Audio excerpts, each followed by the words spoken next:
Buenos días, México. ¿Cómo están todos? ¿Verdad que están contentos?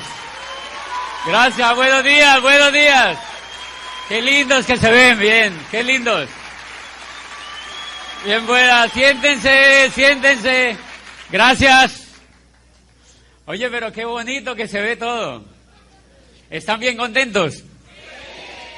¿Están bien contentos?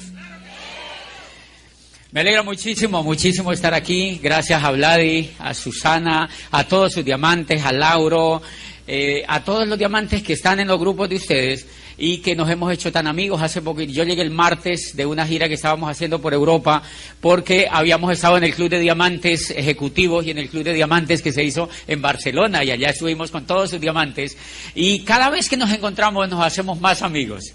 Cada vez que nos encontramos nos hacemos más amigos y mi venida aquí a México radicó pues también porque una vez vine a Hermosillo. Yo nunca hubiera podido haber venido a Hermosillo si no es porque a mí me invitan a una conferencia hace como unos 2 añitos, ¿verdad?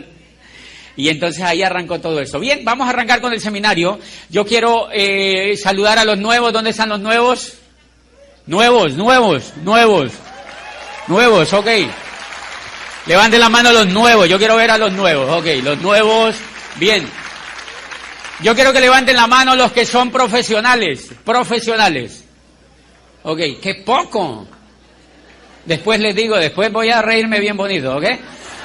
Bien, los que no son profesionales, levanten la mano también, ok, súper. Los que son empresarios. No, pero del negocio de los tradicionales, de los negocios tradicionales que tienen negocios propios. Ok, bien. Un gran aplauso para todos. Vamos a darle la bienvenida a todos los nuevos,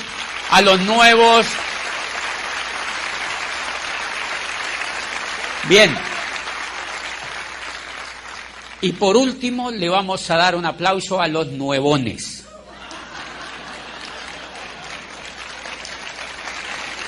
Los nuevones, son muy importantes los nuevones. Bueno, y los nuevos dirán, ¿quiénes serán los nuevones? Los nuevones son personas que llevan allí tiempo y que dicen, ¿será que sí? ¿Será que le doy? ¿Será que sí? No sé qué será lo que me pasa. A partir de este seminario voy a arrancar y voy a llegar a diamante. Y vienen al otro y dicen lo mismo. Pero nada, es un proceso y ustedes se van a dar cuenta que de tanto vivir ese proceso, pues toman la decisión de hacerse diamantes, ¿ok?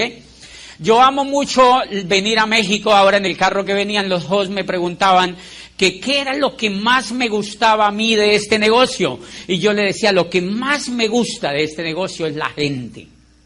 La gente, porque este negocio se compone ¿de qué? De gente. La materia prima, lo más importante que tiene el negocio es la gente que entra al negocio. Martín, ¿cómo estás? Toda la gente que entra al negocio es la gente que nos hace felices. Y yo cada que vengo a México pues es bien bonito porque la gente, qué gente tan alegre, qué gente tan encendida, qué gente tan alegre. Y cuando voy a los Estados Unidos, adivinen de dónde es la mayor parte de la gente que va allá a esos auditorios. De México. Y uno le pregunta a la gente, ¿usted de dónde? Dice, de México, para variar. Toda la gente de México. Y pues me gusta mucho la gente de México. Y qué comida que tienen aquí en México, ¿verdad? Qué comida tan variada, es impresionante. Yo les cuento que una vez vine a Mérida y era tan variada la comida. Fuimos con Vladimir y Susana y algunos líderes allá a comer después de la convención y comí tantas cosas sabrosas y tan variadas que casi fallezco. El último día de la convención casi no puedo salir de México. Nadie se enteró porque yo no le conté a nadie, pero estuve muy enfermo, tanto que tuvimos que llamar al médico del hotel. Y es increíble, el médico del hotel me vio y dijo, apenas me vio, me dijo, ¿qué síntomas tiene? Yo creí que iba a llegar con el cura de una vez. Y me vio los síntomas y me dijo, no, esa es la venganza de Montezuma. Qué malos son ustedes con los que lo visitan, de verdad. Pero bien, cosas bellísimas que tienen aquí en México. Bien, yo quiero un poquito hablar a los nuevos, las personas nuevas, los profesionales y los que no lo son. Los que no han ido, digamos, a la educación tradicional, no se preocupen. No se preocupen, los que han hecho profesiones, los que tienen trabajos, los que son doctores, los que son abogados, los que tienen todos estos tipos de oficios, este negocio es para ustedes, este negocio es para ustedes, es para todos, por una sencilla razón. Miren, yo no quiero que les pase a ustedes lo que me pasó a mí hace 15 años, a mí me invitaron al negocio, 15 años. Cuando el negocio acababa de llegar a Colombia, a mí me invitaron a que yo entrara al negocio, y yo entré al negocio. Pero tuve, digamos, el inconveniente de que no me puse de manera seria a examinar la información del negocio. No me dieron información del negocio, o quizá yo no fui lo suficientemente juicioso para decirle a la persona que me invitó que me diera información del negocio. Entonces, para muchos de ustedes, para los nuevos, para los que están aquí reencauchados o reinsertados en el negocio, o los que vienen, digamos, en un proceso que no les ha permitido calificarse todavía, puede ser bien importante este seminario, porque cuando yo ingreso al negocio, yo no tengo contacto con lo que hizo que yo hiciera el negocio de manera seria en la segunda etapa. A los 9 años volvieron y me invitaron al negocio. En la historia se van a dar cuenta, a los 9 años volvieron y me invitaron al negocio, y yo llevaba 9 años trabajando para otro, por idiota. Porque no fui capaz de pedir información correcta. Y miren lo que encontré en la segunda etapa cuando entró al negocio. Una cosa que me impresionó, yo no tenía ni idea, por ejemplo, miren, yo había estudiado pues todo lo que la mayoría de la gente estudia. Yo había ido al jardín, al antejardín, había ido a la media vocacional, había ido al colegio, había ido a la universidad y había hecho posgrado. Y yo no sabía de un pequeñísimo detalle. Miren el gran problema que nos está pasando a toda la gente en el mundo. El gran problema que nos está pasando a toda la gente en el mundo, pero que a la vez se convierte en una oportunidad, es que a esta generación que nosotros, la gente que vivimos hoy, la era que vivimos hoy, la gente que estamos vivos hoy, nos tocó una cosa que no le tocó a los demás. Y yo quiero que ustedes entiendan ese mensaje en este seminario, o que traten de entenderlo, porque es lo más grueso que tiene el mensaje del negocio que ustedes están haciendo. ¿Cuál es ese mensaje? Es que miren, la gente que vivió antes que nosotros nació y se murió en la era industrial. Ellos nacieron y se murieron en la era industrial. La era industrial duró menos de 300 años. O sea que la gente que nos precedió a nosotros vivieron y murieron en la era industrial y no se dieron cuenta de más. Los abuelos, los tatarabuelos y las generaciones pasadas vivieron y murieron en una era que duró 10.000 años. La era agrícola. La era agrícola duró 10.000 años. Y la era que le siguió a la era agrícola, que fue la era industrial, se desmoronó en menos de 300 años. Y adivine a quién le tocó el desmoronamiento. A nosotros. A nosotros nos tocó el desmoronamiento de la era industrial. Y a nosotros nos tocó vivir una cosa. Yo había estudiado esos 25 años y yo estaba convencido que no estaba pasando nada. Hasta que entré a este negocio y leí una cosa que me impactó. El mundo ya ha asimilado la idea de que terminó la era industrial y de que entramos oficialmente en la era de la información. Dice, los negocios como General Motors y Ford Motor Company hacen parte de la era industrial. Las franquicias como Meo Box y McDonald's y todo lo que oímos de franquicias son la frontera entre la era industrial y la era de la información. Dice, y el mercadeo en red es la auténtica demostración del nacimiento de la era de la información. O sea que yo había hecho carreras y había estudiado, adivinen, para trabajar ¿en qué? En la era industrial. La era industrial se empezó a acabar en 1959. Y en 1991 yo ingreso a la Facultad de Derecho a estudiar Derecho para trabajar, adivinen qué era, en la era industrial. Y después uno dice que qué será lo que me pasa. Y después uno sale quejándose de que qué será lo que me pasa. ¿Qué es lo que ocurrió? Que el flujo del dinero cambió sencillamente. Antes estaba en la era agrícola, después el flujo de dinero está en la era industrial y ahora el flujo de dinero está en la era de la información. Pues señores invitados, hacer el negocio de Amway, hacer este tipo de negocios hoy en día no es opcional. Cuando yo empecé a leer esta información, yo lo que empecé a entender era que hacer este negocio no era opcional, sino que era una obligación. Porque si yo no hacía este negocio, hacía parte de una era que ya se estaba desmoronando, hacía parte de una era que ya se estaba acabando. Señores, no hay necesidad de que usted lo haga si no lo quiere hacer. Lo único que yo le digo es que si uno no hace un negocio de estos hoy en día, le va a pasar lo que le pasó a la gente cuando acabó la era agrícola, cuando la era agrícola chocó con la era industrial. Mucha gente se quedó en la era agrícola y hay todavía gente que vive en la era agrícola. ¿Quién los va a regañar? Nadie, pero la pasan qué mal. Qué mal que la pasan. Porque se quedaron en la era agrícola. Y cuando yo digo era agrícola, no estoy hablando de la agricultura industrializada. Los que se adaptaron fueron aquellos que industrializaron la agricultura.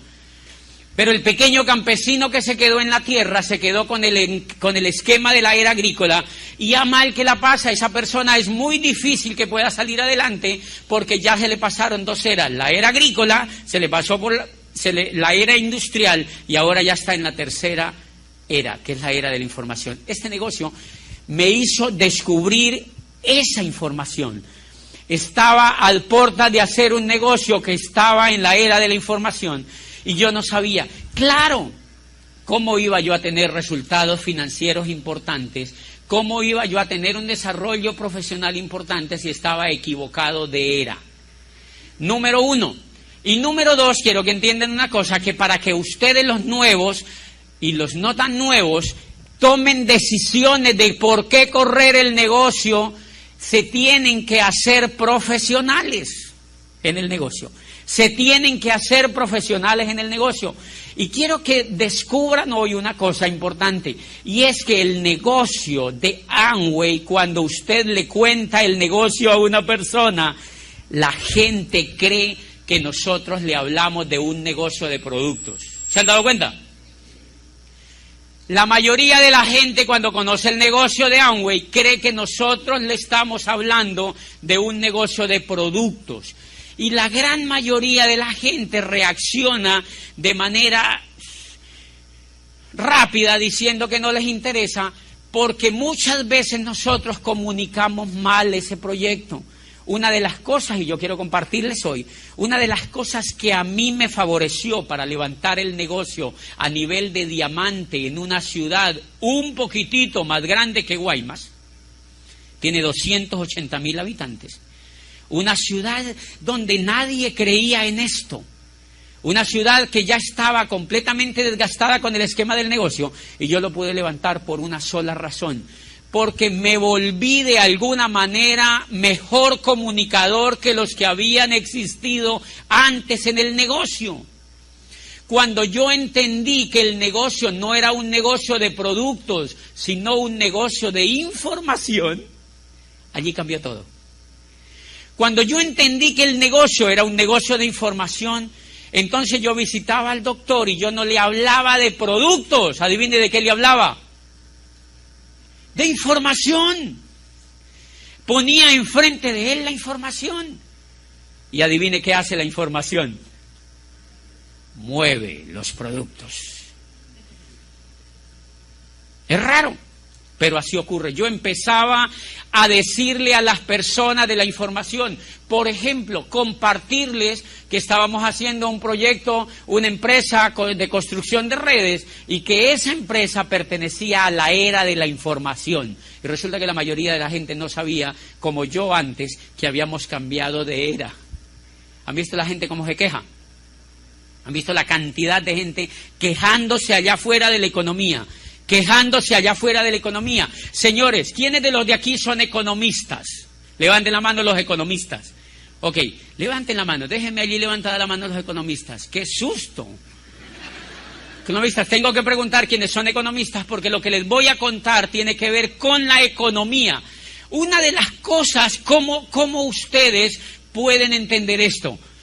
Abogado, rector de una universidad, con posgrados, y yo no sabía el juego de la economía. La economía es un juego. ¿Sabían ustedes eso?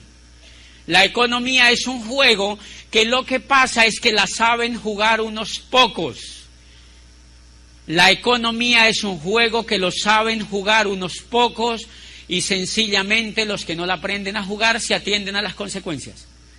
Se atienden a las consecuencias. Les voy a contar un poquitito en qué consiste ese juego. Miren lo que pasa. La era industrial, el motor de la era industrial fue el capital, ¿recuerdan? El capital, por eso se llamó la era capitalista, porque quien mandaba en la era industrial, ¿quién era? El que tenía capital, era el que tenía capital. Y entonces mire lo que ocurrió. Claro, la gran guerra en la era industrial fue por el capital. Los únicos que podían ser ricos en la era industrial eran los que tenían capital para montar una industria. El resto tenía que dedicarse a trabajar. El resto tenía que dedicarse a trabajar. Entonces, en la era industrial montaron pequeñas industrias y grandes industrias, pero en general negocios que fueran capaces de capturar dinero. Porque el papel, la ley de la era el capital. El que tuviera capital tenía poder. Y entonces hubo algunas personas que entendieron la forma de ganar capital y otras no lo entendieron ni nunca lo quisieron aprender. Dentro de esos, los economistas.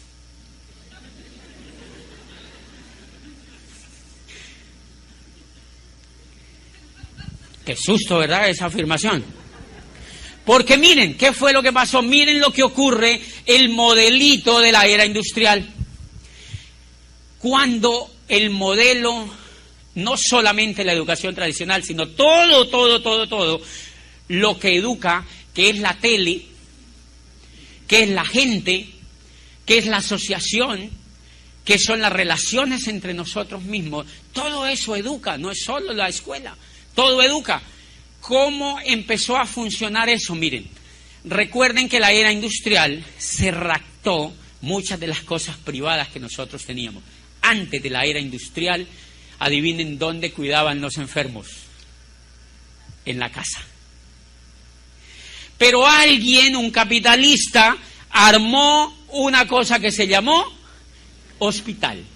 Y le dijeron a la señora, no cuides a tu papá, tú no puedes. Ándate a trabajar y yo te lo cuido. Aquí te lo mato. Nosotros te lo ayudamos a matar acá. Entonces mandaron a la señora a trabajar y ellos armaron un negocio para cuidarle al papá. Antes los enfermos los cuidaban en la casa. Yo les hago una pregunta. ¿Dónde creen que se cura más rápido un enfermo? En la casa. ¿Sabían ustedes que el mayor flujo de enfermedades son enfermedades que tienen relación con problemas emocionales, con problemas de afecto, con problemas psíquicos, con montones de cosas que vienen del cerebro? No se imaginan la cantidad de sanidad que hay cuando hay afecto. Imagínate uno bien enfermo físicamente, y que se lo lleven a una fábrica de esas. ¿Vieron cómo armaron los hospitales? Como fábricas. Como fábricas. Y uno llega, ¿han visto lo que hacen con un enfermo? ¿Tienen anestesia? No, sin anestesia. O sea, el campo de la salud se volvió cruel porque todo el mundo empezó a demandar ese servicio que se llamó salud y armaron fábricas. ¿Qué hicieron los ricos de la mayoría de ciudades? Yo me voy a armar otra clínica.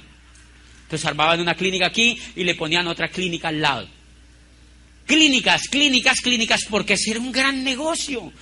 Señores, ¿quieren que les diga una cosa? Apenas empieza a terminarse la era industrial, a mí me impresiona en Colombia lo que está ocurriendo. Hay programas enteros del sector salud donde hacen que las personas les instalan los aparatos en la casa y los vuelvan a cuidar en la casa. Porque por un lado están saturados y por el otro lado han admitido que es mucho mejor que los enfermos los cuiden en la casa. ¿Qué pasó con la educación? Con la educación pasó igualitico. Antes de la era industrial, la educación la hacían con profesores personalizados. Entonces, cuando tú tenías un niño, ¿quién lo educaba? Un profesor que sabía, normalmente a veces la mayoría de veces era gente exitosa, que educaban a niños y que iban a educarlos a la casa. ¿Y quiénes eran los únicos que podían pagar eso? Los ricos. Los pobres no podían educar a los hijos porque los ricos podían pagar eso. ¿Ok? Y así Aristóteles, por ejemplo, fue llamado por Filipo de Macedonia para que educara a Alejandro Magno. Entonces el profesor de Alejandro Magno fue Aristóteles. Y Aristóteles le mostraba al pequeño Alejandro el mundo que él podía conquistar cuando fuera el rey de Macedonia. O sea, literalmente la educación le dañó el coco a Alejandro Magno. ¿Qué pasa hoy con nuestros niños? Nosotros los mandamos a una fábrica que se llama educación para que los eduque un empleado. Miren el cambio que tuvimos. Los padres tienen los niños, le dijeron a la señora, tranquila, tenga los niños, váyase a trabajar y nosotros se los educamos. Y los profesores son empleados. ¡Qué susto eso! Los profesores son empleados, entonces ese empleado no tiene la capacidad de dañarle el coco al niño. Porque el empleo, señores, fue el estadio en el que evolucionó la esclavitud. Qué pena, pero así fue. Yo por eso dejé eso hace rato. El empleo fue la evolución de la esclavitud. Recuerden que antes de la era industrial, la gran mayoría y mucho al comienzo se trabajaba a través de los esclavos. Ser esclavo en aquella época era genial. De verdad que era genial, porque al esclavo le daban el techo, le daban la comida y le daban el vestido. Sí, de vez en cuando le pegaban. Sí, le pegaban sus palmadas de vez en cuando. Pero en general el esclavo estaba protegido. Miren lo que hicieron cuando empieza la era industrial. Los liberaron y les dijeron que ahora eran libres y que ahora se tenían que poner a trabajar como empleados. Porque no era negocio mantener toda esa gente, darle ropa, techo y comida. Entonces al señor le dijeron, váyase a trabajar donde otro y yo te pago. ¿Cuánto? Lo que a mí me dé la gana. Pero eso sí, eso que yo te pago, tú te lo vas a gastar en cultura, en educación, en ropa, en salud y en vacaciones. Y a la gente le empezaron a pagar tan poquito que montones de gente empezó a morirse de hambre en las calles de Florencia, de París y de Roma. Y la gente se desesperó por la miseria que había y empezaron a hacer guerra contra las empresas y apareció la primera revolución del trabajo. Los trabajadores quemaron las fábricas, señores. En Inglaterra acabaron con las fábricas porque la dignidad de la gente era tocada. Y entonces apareció el Estado y les dijo, señores empleadores, señores capitalistas, ustedes sí pueden tomar empleados, pero de ahora en adelante no les pueden pagar lo que ustedes quieran. A partir de ahora ustedes mínimo les tienen que pagar el salario mínimo. Y ese es el surgimiento del salario mínimo. O sea, al menos les tienen que pagar para que a esta gente no vaya a fallecer. Por eso el salario es como un tanque de oxígeno para que uno al menos respire. Para que al menos le alcance a uno para ir a vender el cuerpo.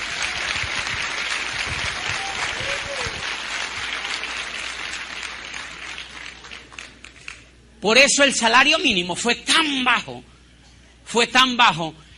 Y les pusieron otra condición. Número 1, le van a pagar el salario mínimo.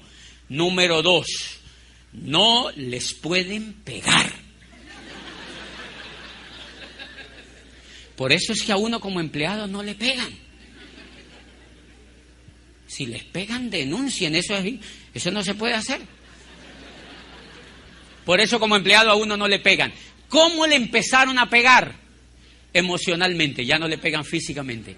Les pegan emocionalmente, le dicen: señor José Bobadilla, si usted no rinde y no hace lo que yo le diga, hay 5,000 salchichas allá afuera esperando por su puesto. ¿Y uno qué hace? Sí, señor. Por una sencilla razón, porque a nosotros nos educaron para que siguiéramos siendo esclavos. El modelo educativo tradicional que armó la era industrial fue un modelo educativo armado para mantener a la gente en la esclavitud. Lo que pasa es que la gente no se dio cuenta. Ahora ya el esclavista no fue un señor, sino una cosa que se llamó dinero. El esclavista ya no fue un señor determinado, sino una cosa que se inventaron comenzando la era industrial, que nació en Florencia renacentista y que nació en la Italia del Renacimiento, y fue el poder del dinero y el poder de la deuda para humillar a la gente y para esclavizarla. Y entonces arrancó el juego. ¿Cómo arrancó el juego? El rico montó su salchichería para educar a los niños, así como el otro inventó la clínica para curarte el enfermo. Bien, y el niño entonces lo mandamos a ese sitio. ¿Quién no lo educa? Un empleado. ¿Ese empleado es un soñador? No, que va, ese empleado le da el sueño. Uno va y ve a esos profesores. ¿A qué horas marcarán las 6 para salir corriendo de aquí? Señores, porque allí no hay soñadores. Si ustedes van a cualquier modelo educativo tradicional, ustedes allí no encuentran soñadores, porque son empleados. Los empleados están educados para no soñar. Los empleados están educados para no rebelarse. Los empleados fueron educados para no romper el molde. Entonces el papá manda a su niño a ese establecimiento y empieza a pagar. Normalmente el papá es empleado. Manda a su hijo a que se lo eduque un empleado. Él trabaja para otro. El profesor también. ¡Qué cuadro más lindo! El papá trabaja para otro, el profesor también, y ahí hacen equipo. Y el papá manda a su hijo, despiertan estos niños a las 5 de la mañana, los mandan a estudiar. El niño no quiere ir, porque el niño chiquito, adivinen qué quiere hacer: dormir. Porque en la etapa de cuando uno está chiquito, lo que se le desarrolla es el cerebro. Y en cambio esta educación puso a los papás a que se madruguen, los bañen, les den unas palmadas en las nalgas y les digan: se va a estudiar. ¿Por qué, papi? No quiero ir. Porque yo quiero que seas como yo. No.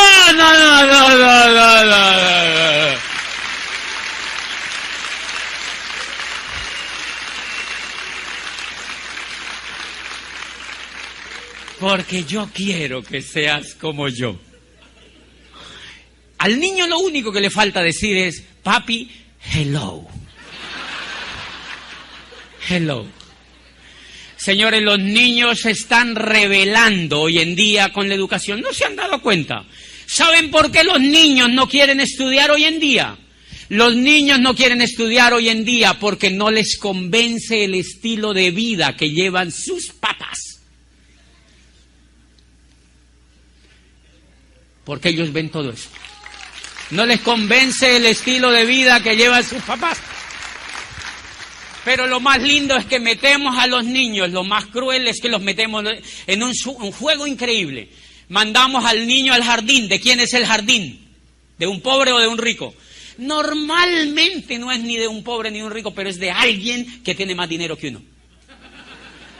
Y mandamos el niño allá y nosotros nos vamos a trabajar. Hacemos cosas tan absurdas sin pensarlas, porque nunca nos enseñaron a criticar ni a cuestionar nada.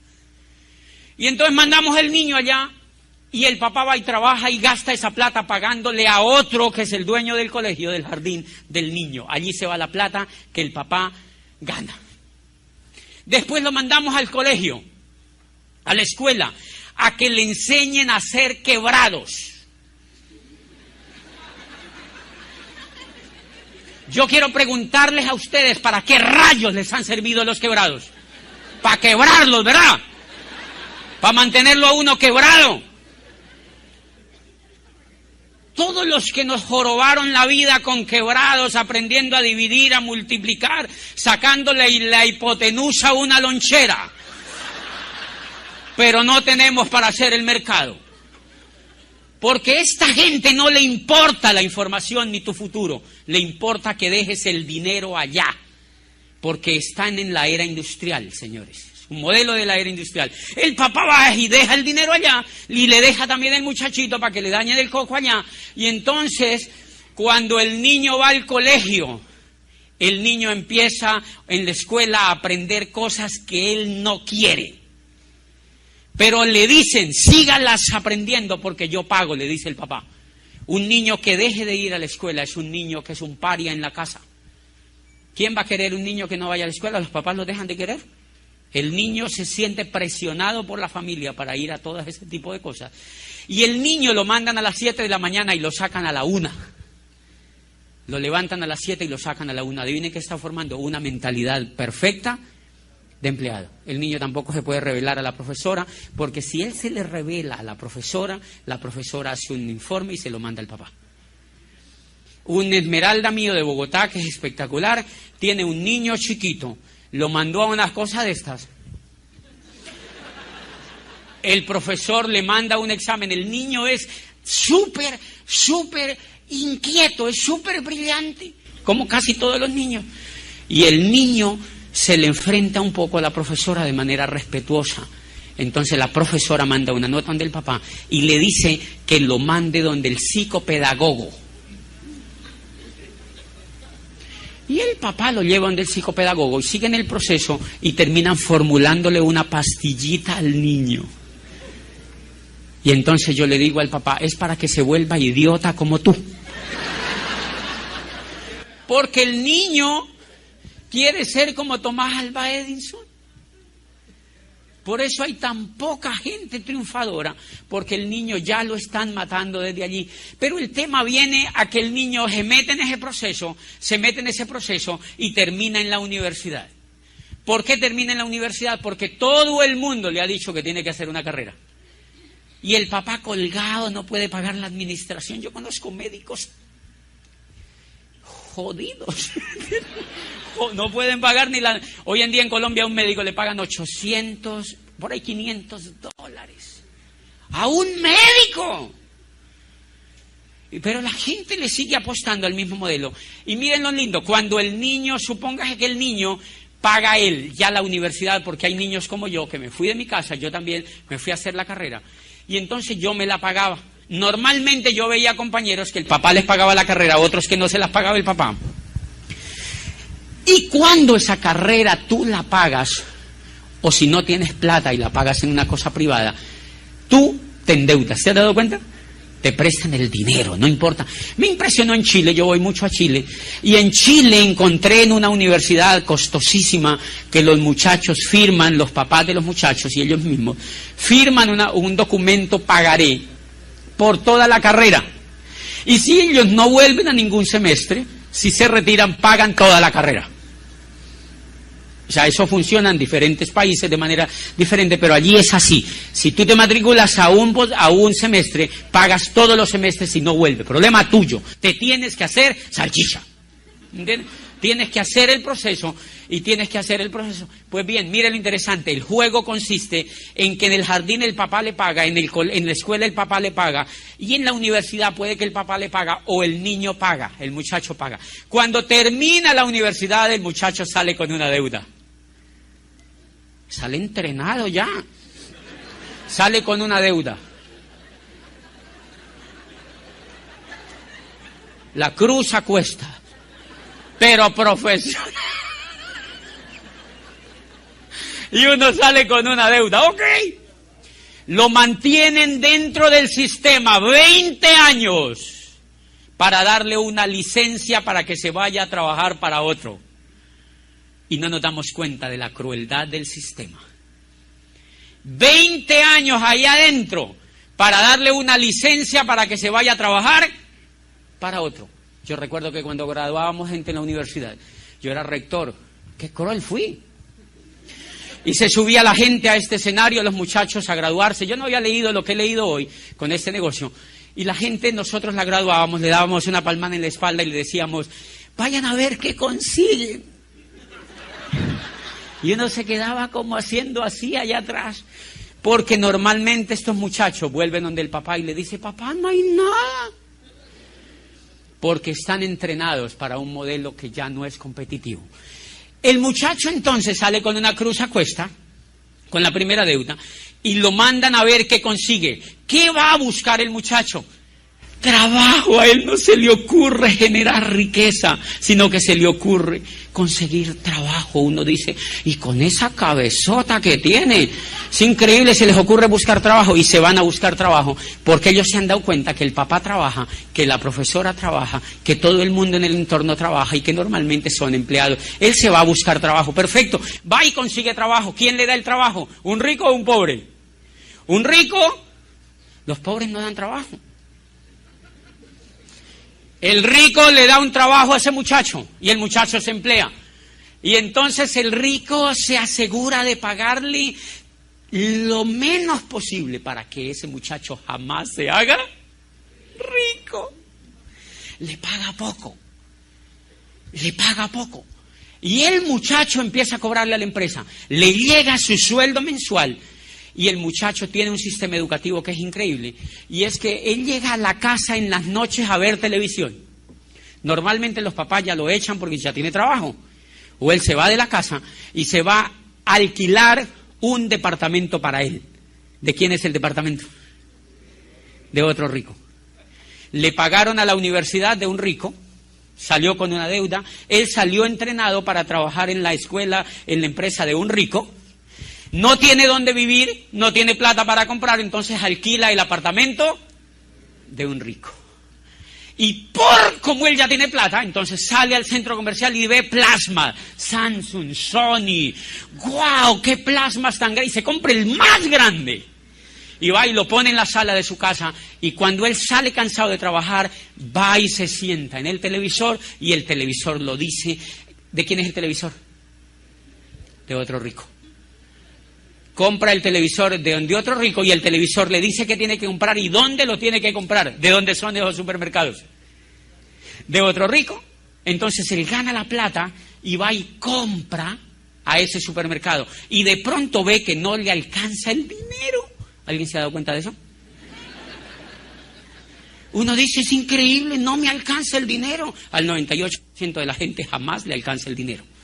Entonces él va en la noche un poco triste al televisor y se sienta y ve la novela, el televisor le dice, el televisor le dice, mira, compra esto, compra esto, y el muchacho le dice, televisor, no tengo plata.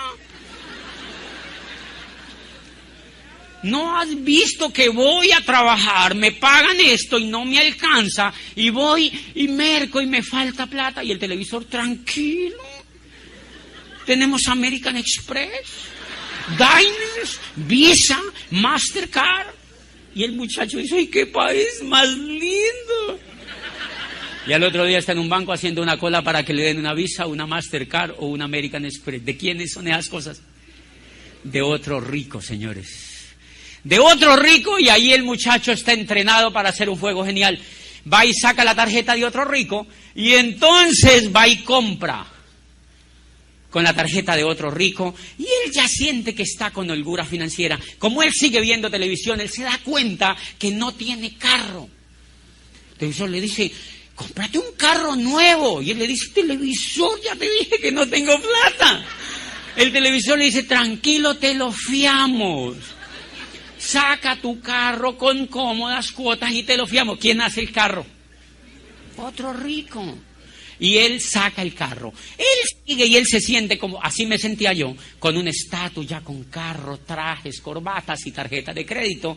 Y entonces yo sigo viendo televisión y sigo comprando y me sigue faltando plata y voy y le digo, voy y vuelvo a televisión. Yo me doy cuenta que estoy viviendo en un piso arrendado. Y el televisor me dice, tienes que tener tu casita propia. Ya vas a tener 2 niños, tienes que tener tu casita propia, porque a todos nos han dicho que hay que tener una casa propia. ¿Quién pone el aviso en el televisor? Un constructor que vende casas. Y entonces el muchacho le dice, televisor, es que no tengo plata. No te preocupes, te la fiamos a 30 años. Para que tú las pagues con cómodas cuotas.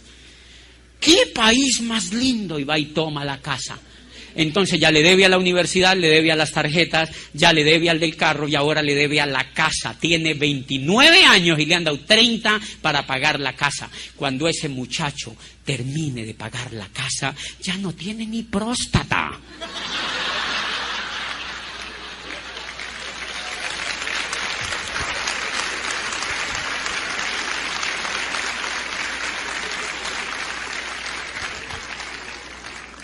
¿Se dan cuenta cómo es el juego?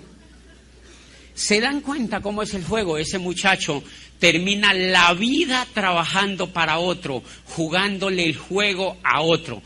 Lo más agresivo que yo vi es, ¿y entonces por qué la educación no nos enseña a jugar el juego? Si ese es el problema, señores, ¿por qué en ningún sitio de la educación le enseñan a tus hijos cómo funciona la economía? ¿Sabían que eso no lo saben ni siquiera los economistas? No lo saben porque los economistas hacen parte del mismo sistema. Ellos lo que saben es la inflación, la deflación, la recesión y la quebrazón. Estas son las teorías que les enseñan a los economistas.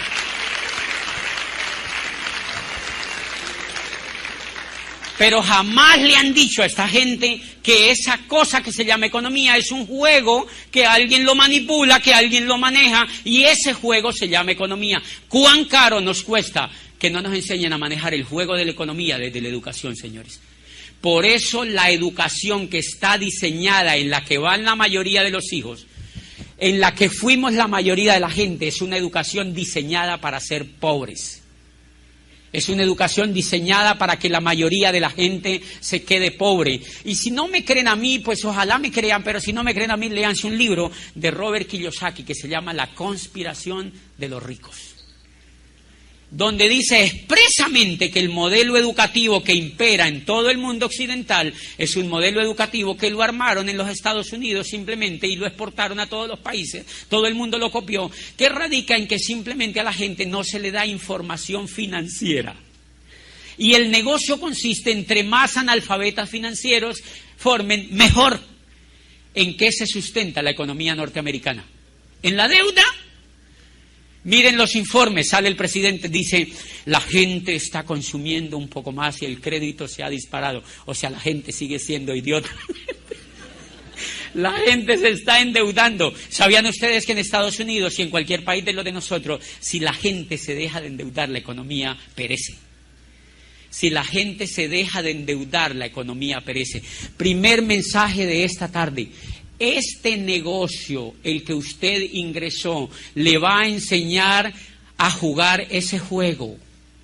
le va a enseñar a jugar ese juego y se lo va a enseñar a jugar mediante audios, mediante libros, mediante CDs, se lo va a enseñar a jugar mediante convenciones, se lo va a enseñar a jugar mediante la asociación. Y eso fue lo que yo descubrí cuando ingresé a este negocio. Señores, en 4 años con este negocio, yo empecé a manejar el juego. Empecé a manejar el juego. Antes, cuando yo iba a mi cuenta, me deprimía. Ahora cuando me deprimo voy a mi cuenta. Porque aprendí a manejar el juego. Porque aprendí a manejar el juego, señores. Antes me faltaba siempre dinero. Cuando empecé a construir este negocio es fantástico. Cuando lo empecé a construir de manera profesional, empezó a ocurrir una cosa increíble que a la mayoría de la gente no le ocurre. Y es que le sobra el dinero. Te gastas lo que necesitas y el dinero te empieza a sobrar y entras en el segundo problema. ¿Y ahora yo qué hago con esto? Y tienes que aprender a construir riqueza. Tienes que aprender a construir riqueza y es increíble lo que empieza a ocurrir a partir de allí. Yo recuerdo, miren, cuando yo empecé a construir el negocio, yo tenía un carro, es un carro chiquitico así que se llama Sprint, no sé si aquí los han visto, parecen una cucarachita, son chiquitos. Y yo tenía ese carro, me acuerdo mucho que yo me iba a comprar otro, que era un Clio de esos de la Renault, que son bonitos, con el rabito así, bien redondito. Y el carro solamente costaba $5,000 más. Y yo lo veía y yo digo, eso es mucho. ¿Para qué le voy a meter plata a eso? Si este también rueda.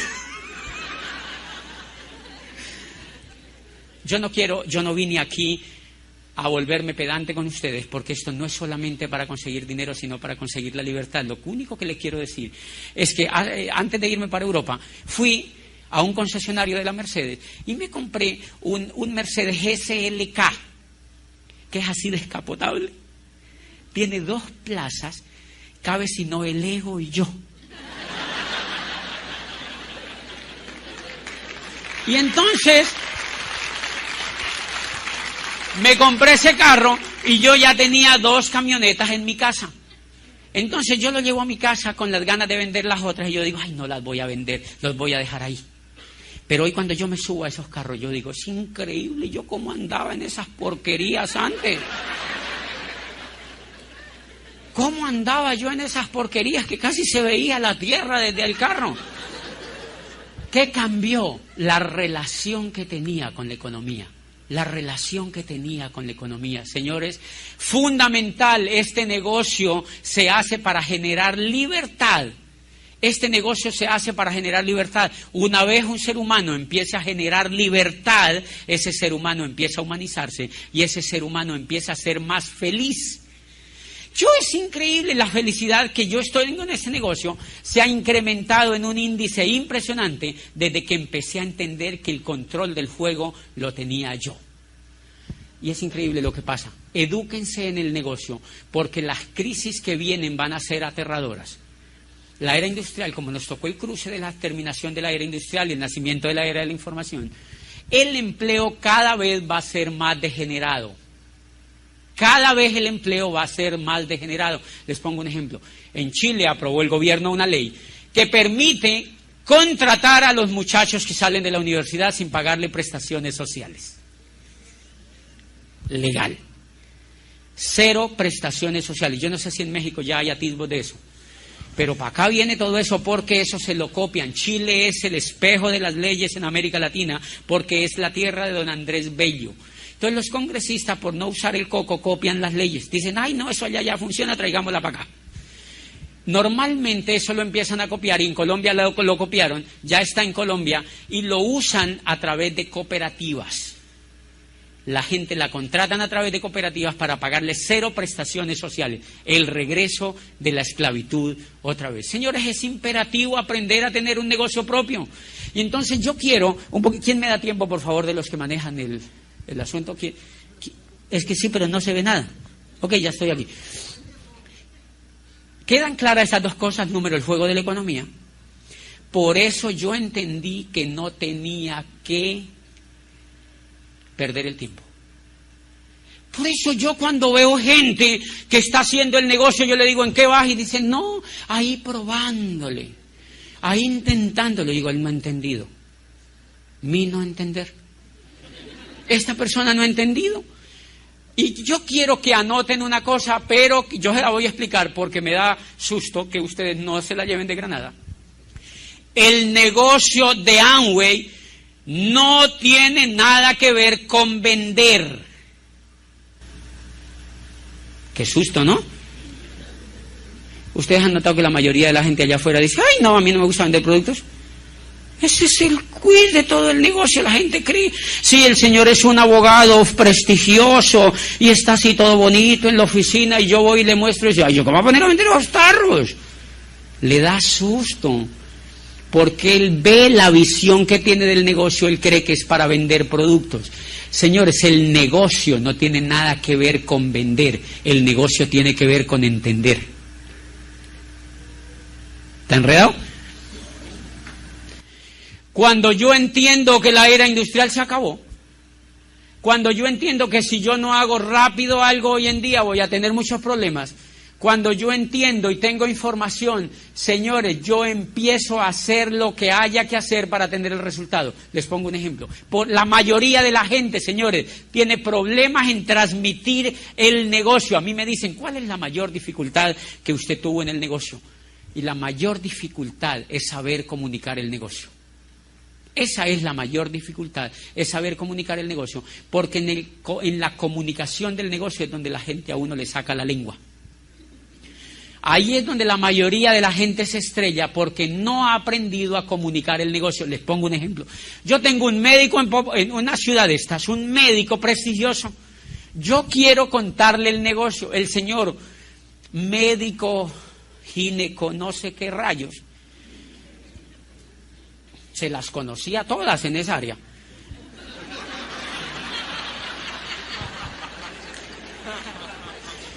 Un médico prestigiosísimo. Y le voy y le cuento el negocio. Y me dice, no me interesa ese negocio de vender esos productos de Amway. Yo le digo, ¿quién te dijo que eso era eso? Me dijo, sí, yo sé que eso es para vender. No tiene nada que ver con eso, le dije yo así.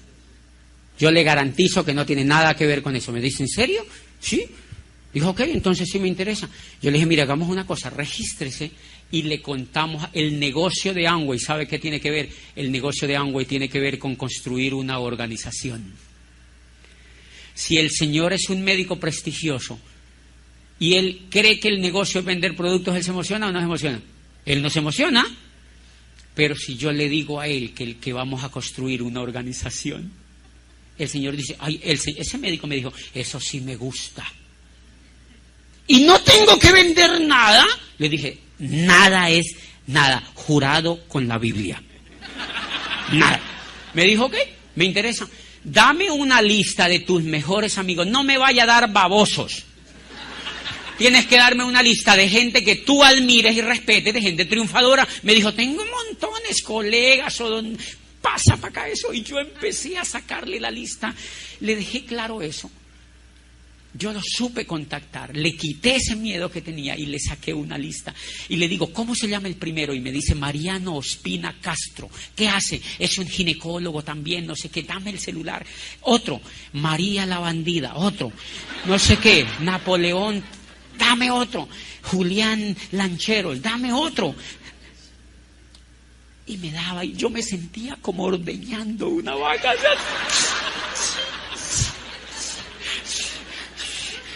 Cuando ya tenía las tetas bien secas, me dijo, no tengo más. Yo vi a ese pobre hombre ya a tiro de desmayar. Me dio todos los contactos. Ya, ese momento, señores, es sagrado en este negocio. ¿Ustedes saben cuánto vale una lista de esas? En una lista de esos estaba Lauro, estaba Martín, estaba Carlos, estaba yo. ¿Cuánto vale eso, señores? ¿Cuánto vale eso? ¿Qué pasa si yo no entiendo todavía? Le digo al médico, no. Si a usted no le gusta vender, esto no es para usted. Ay, no. Hello. Señores, usted se tiene que haber leído un libro que se llama Cómo ganar amigos e influir sobre las personas. Y en el libro dice, haga lo que el otro quiere. Dígale al otro lo que el otro quiere. Yo cuando le veo la carota a ese médico, yo dije, le está paniqueando con el tema de los productos y le dejé claro que no tenía que vender. Le quito el miedo y le descubro que lo que él sí quería era una organización. Le saco la leche con la lista y me voy con la lista. Y fui y le contacté a unas personas, a otro. Y me dijo, eso me gusta. Y Juan Carlos entró, le dije sí. Y está feliz. ¡Mentiras! ¡Mentiras! Y le saqué el otro y ese tipo me pagó. Entró. Me dijo, eso me interesa. ¿En serio Juan Carlos entró? Le dije, sí, es más trombo. Entró. Fui y le dije, Juan Carlos, tu amigo entró. ¿En serio entró Rubiano? Sí, está feliz. Necesito hacerte tu registro porque si no te quedas por fuera. Y me dijo, sí, hagámoslo. Se bajan los pantalones de una vez, ¿sí me entienden?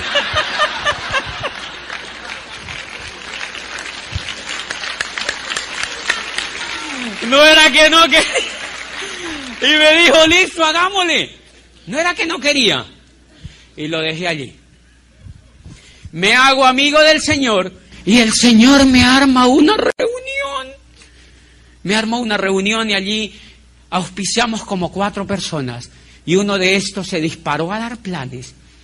Y uno de estos le gustaron los productos y no tenía ningún problema con vender productos, ni con facturar, ni con visitar gente.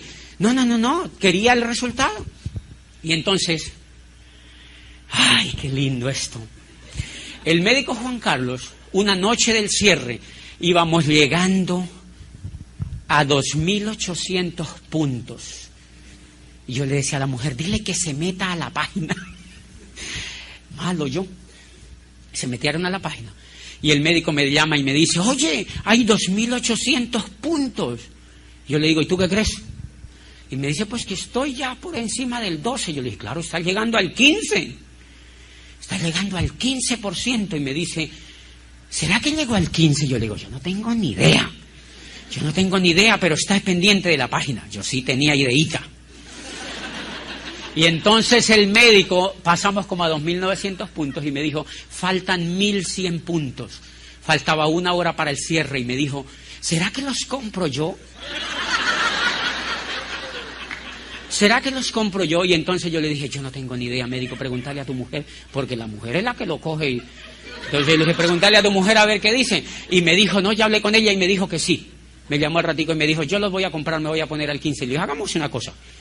Me dijo, pero el gran problema, hizo una pausa y me dijo, el gran problema es que a mí no me gusta vender.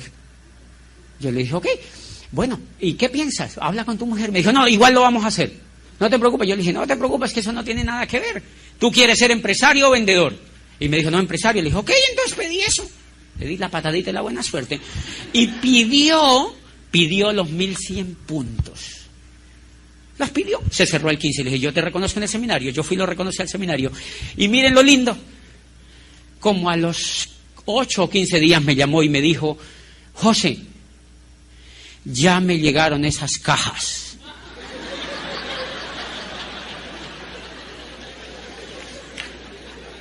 No sé qué hacer con esos productos.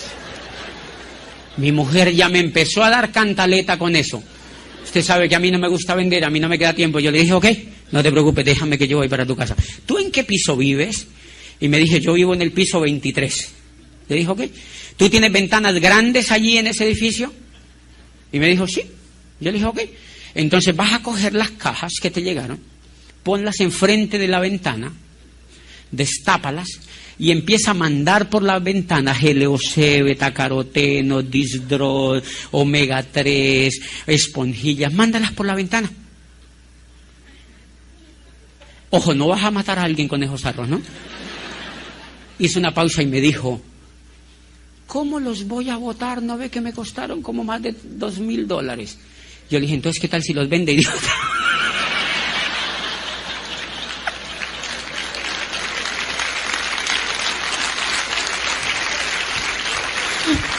¿Qué tal si ¿Qué estoy haciendo con el médico? Diciéndole al médico que su coquito no tiene actitud empresarial. El negocio es mover volumen. Yo no sé cómo tú lo vas a mover, que lo vas a vender. Te felicito. Que lo vas a tirar por la ventana. Tengo ni idea qué vas a hacer, pero el negocio es mover volumen. No sé si me entienden. Ese médico, quieren que le diga una cosa. El siguiente, yo empecé a trabajar más el grupo. Es una de las patas mías de ejecutivo. Es una de las patas mías de ejecutivo. Yo seguí trabajando el grupo y al otro cierre le dije, médico, tienes que estar en la jugada porque si no te toca zumbarte otros 2,000.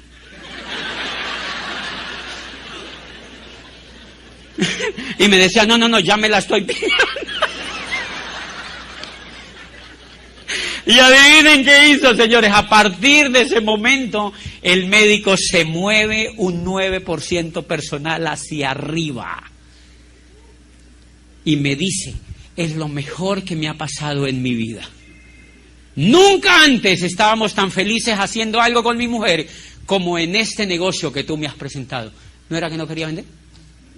¿Se dan cuenta que el negocio no es vender? El negocio es entender. En ese lapso de tiempo, en la llegada de los productos, en la tirada por la ventana y en todo eso, el señor se oyó más de 30 audios. Y yo le llevaba audios a la casa y él se los escuchaba. Y empezó, yo antes iba a pedirle cita, adivine quién las pide ahora. Él me dice, mi diamante, ¿cuándo me atiende? Y yo lo atiendo. Señores, yo voy y le dejo paquetes de audio y miren que cambió su manera de pensar. ¿Por qué? Porque empezó a entender. Empezó a entender que él tenía que hacer este bendito negocio. Él empezó a entender que él tenía que hacer este bendito negocio y creó una organización. Empezó a crear una organización. Una de las cosas que tiene este negocio es que nosotros tenemos que volvernos buenos comunicadores. Clave, clave. Mucha de la gente la matan. Yo veo que esto sube en lugar de disminuirme. Quiero que me ayude de verdad alguien que controle el tiempo para no irla. ¿Voy bien? ¡Qué susto! Okay. Una de las cosas, señores, que la mayoría, todo el mundo necesita hacer este negocio, pero todo el mundo no lo va a hacer, porque no todo el mundo está dispuesto a entender ni a educarse, ni a tener la disponibilidad. Y muchas veces uno de Apple los mata. Miren, la mayoría de la gente, ¿qué pasa si yo voy a auspiciar a la señora y la señora es una ejecutiva de un banco? Y yo le digo, señora, ¿le gusta el negocio? Sí, me gusta. Bueno, usted tiene que ir a una orientación empresarial cada 8 días.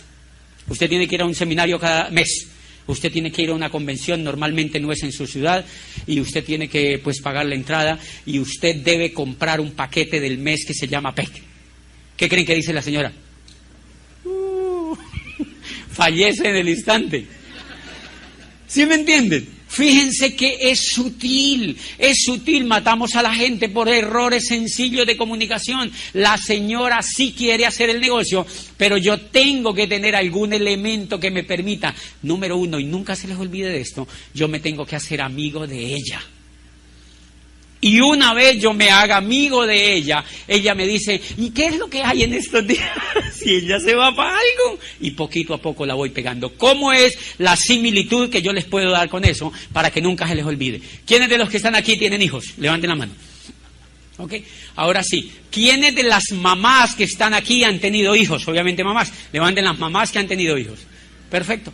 Miren lo interesante, el negocio que ustedes hacen es igualito a lo que yo les voy a contar. ¿Qué pasa si su esposo le hubiera dicho un día, Mariela, esta noche vamos a pasar bien 1 hora? ¿Qué hora? Media hora, 15 minutos, 5 minutos.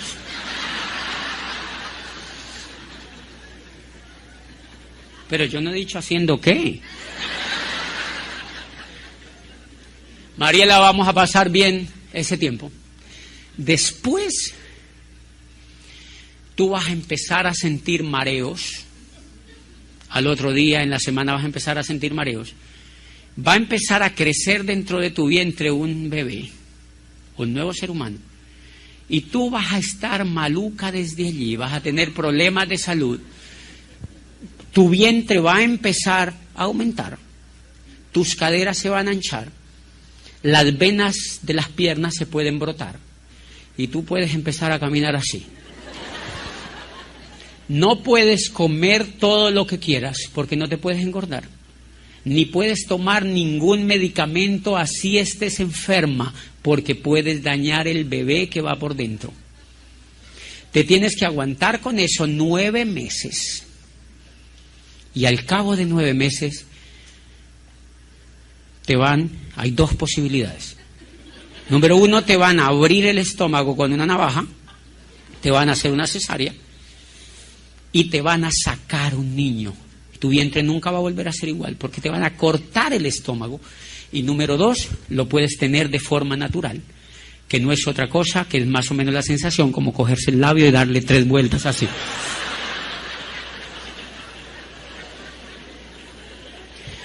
Y si usted hace cualquiera de las 2 cosas, hay el 95% de posibilidades de que usted muera al momento de tener el bebé. Pregunta, ¿alguien hubiera querido quedar en embarazo? Ninguna hubiera querido quedar en embarazo. ¿Por qué quedaron en embarazo? Porque nunca se lo dijeron. Porque usted no sabía lo que subía a pierna arriba. A usted nunca le dijeron que usted no solamente iba a vivir eso, sino que se tenía que estar con el muchacho hasta que tuviera 30 años, dándole chuchu. Nadie hubiera querido quedar en embarazo. Igualitico es el negocio de Amway. La gente de allá afuera quiere el negocio. La única habilidad que uno tiene que despertar en uno es la habilidad de dejarlos en embarazo. Nos vemos en la segunda parte.